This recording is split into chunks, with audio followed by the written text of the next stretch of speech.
Okay,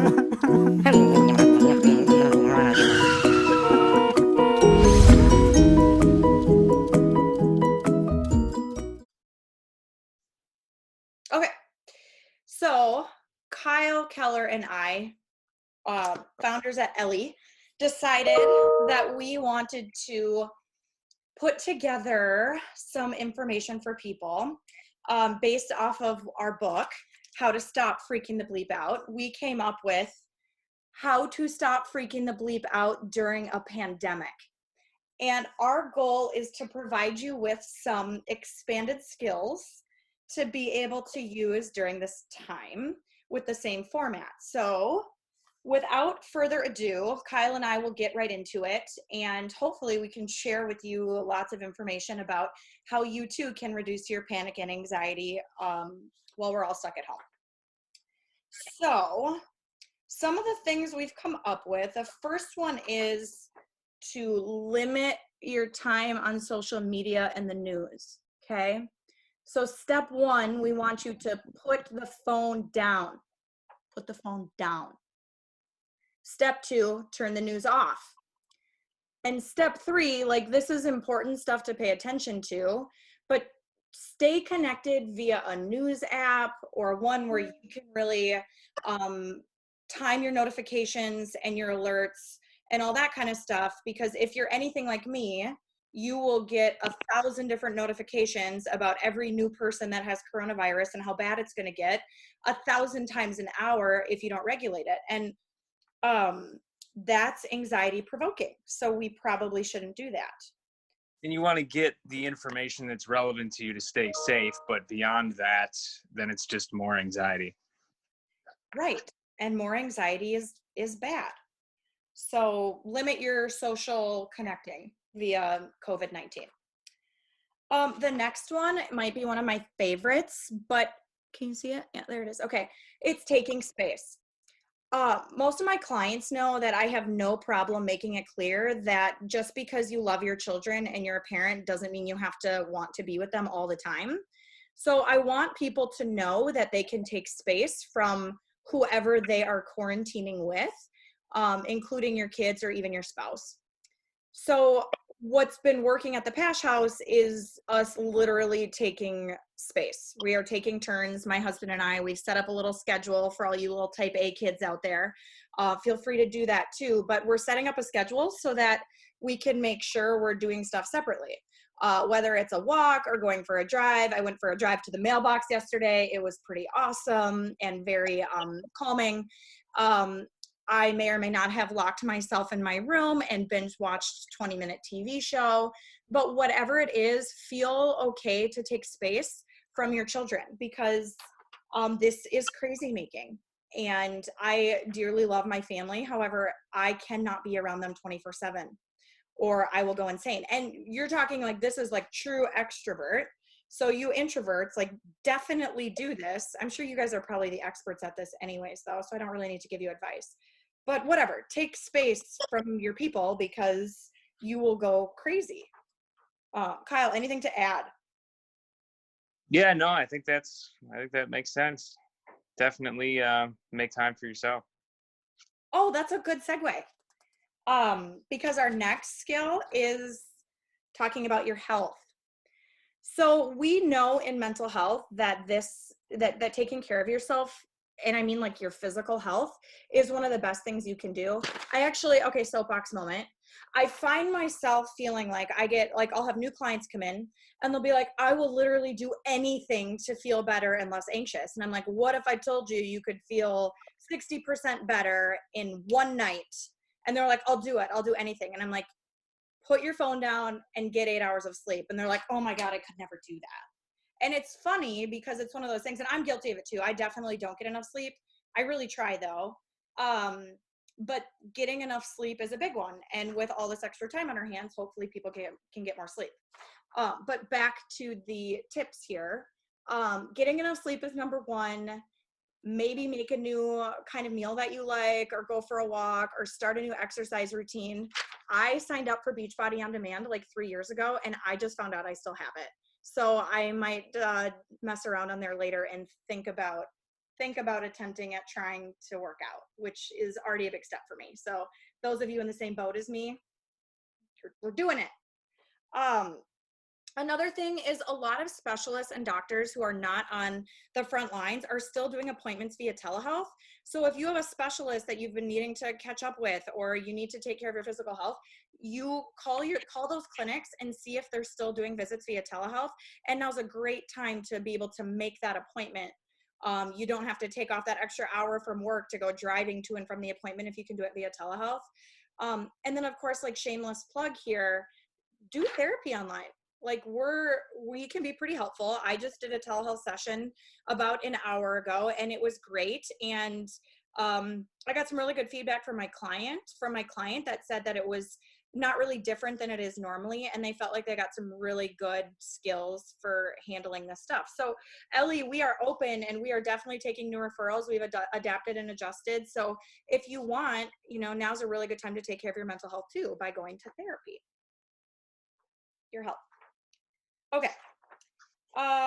This one's my favorite, but they're all kind of my favorite, is learning a new skill. Now, those of you who know me know that like decor and design is kind of like a slash job for me. Thank you, Brene Brown.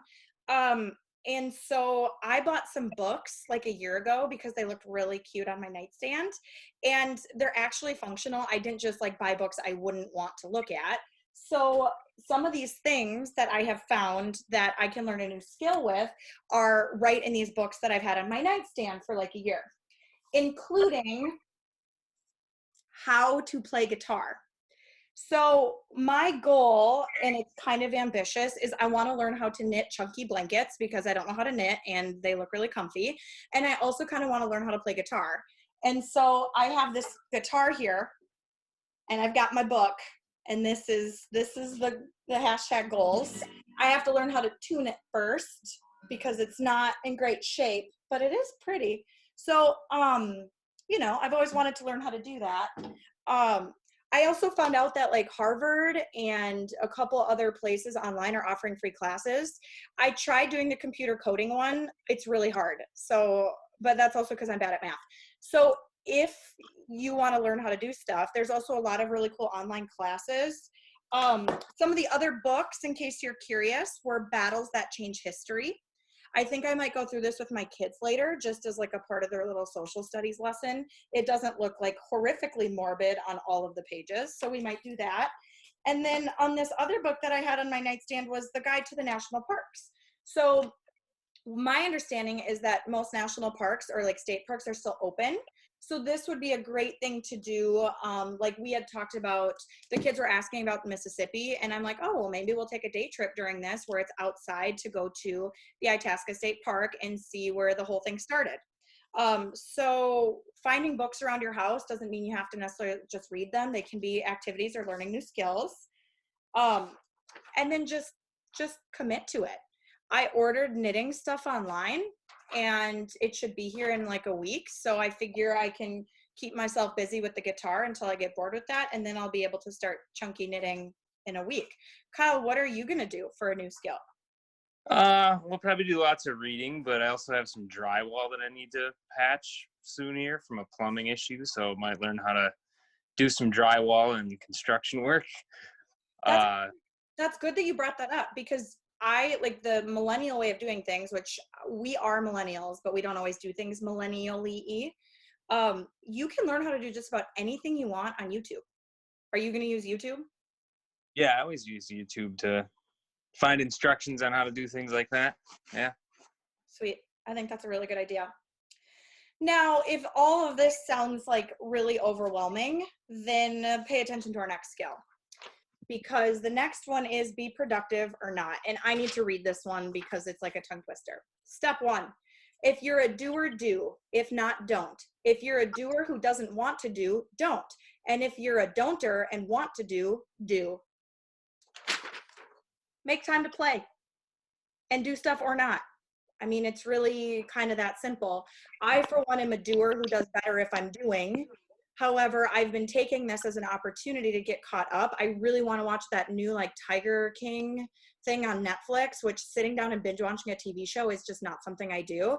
And I'm having a lot of fun with it. So I'm a doer who's having fun don'ting, and I encourage everybody else to try and do or don't whatever feels good to you. And then also just being playful. Like we turned on the music and just had a straight up dance party. That is something that us doers normally do. So if you're a don'ter, try and do some dancing and do that 10 times fast. I nailed that, by the way. Okay, our last skill for today, because maybe we'll make this a daily occurrence if we're not totally embarrassed by this video, is play a game via Zoom. My birthday was, Kyle, where'd you go? Sorry, my brother's calling me. Chris Keller. Come on. Oh. Decline. Oh, you're back. Perfect. Sure. So it was my birthday last week and we were home, and I just decided that I was going to Zoom bingo with a bunch of friends, and I did, and it was amazing. You could Zoom poker, you could Zoom bingo. If other people have the same board games as you, you could do things via Zoom or FaceTime. Even though we're social distancing, it doesn't mean we need to be digital disconnecting. And so during this time, we want to make sure people's social health is still supported. And truly, the Zoom stuff hasn't been too bad. It's fun to play pranks on people. It's fun to change the background on Zoom. Show up in full-fledged costume if that's what you feel. Oh, hi, Kitty. Hi, Shiloh. I just had a cat on me during a tele-session, so we can share our pets. But really, social distancing, like I said, is not social disconnecting. So these are just a couple of skills that Kyle and I came up with today. We will post them. We will post this video for everyone, and we will also post the skills as a downloadable PDF for people to be able to use at home. The funny part about our book, we have two of them. I have no idea where the other one is. This is the first version because really it's not a pandemic book. It's really when deep breathing doesn't work. See what I did there? I bet you guys couldn't tell because it was so professionally done. Our book is grounded in these same type of skills for those of you who haven't read it. And so it really does have skills where if you're feeling anxious or kind of having a panic attack or just struggling, like you could buy our book on Amazon, or just, we have some tidbits of it online. We have a couple of free books and skills out there, but it really is made to help you reduce stress and anxiety. Same thing with these skills. So even though they're funny or can be kind of funny or ridiculous, like Kyle and I believe in leaning into the ridiculousness. It's a great distractor, and the skills do trigger different parts of your brain to help you redirect your anxiety a little bit so that it's not so overwhelming. And then just remember too, like we're in this together, so nobody is invincible in this pandemic. And so the more we can digitally connect and not truly distance ourselves from each other, the better off we are. So hopefully you enjoyed this video. Kyle, what else do you want to talk about? Anything?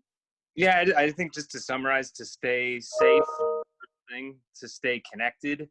And then once you've taken reasonable precautions, work on staying calm, because once you are safe, there's the best thing you can do is just work on